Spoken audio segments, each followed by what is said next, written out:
Hinamon ng Philippine National Police si Police Lieutenant Colonel Jove Espinido na patunayan ang isiniwalat niyang quote and reward system umano sa war on drugs ng Administrasyong Duterte. Sa pagdinig sa Kamara nitong Miyerkules, sinabi ni Espinido na may 20,000 pisong pabuya umano ang mga pulis sa kada mapapatay noong Oplan Tokhang. Pag-amin ni PNP spokesperson Police Colonel Jean Fajardo, apektado ang PNP sa mga pahayag ni Espinido.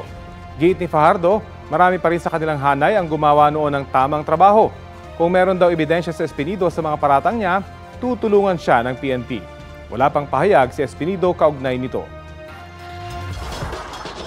Kapuso, alamin ang maiinit na balita. Bisitahin at mag-subscribe sa GMA Integrated News sa YouTube. Sa mga kapuso abroad, samahan niyo kami sa GMA Pinoy TV at sa www.gmanews.tv.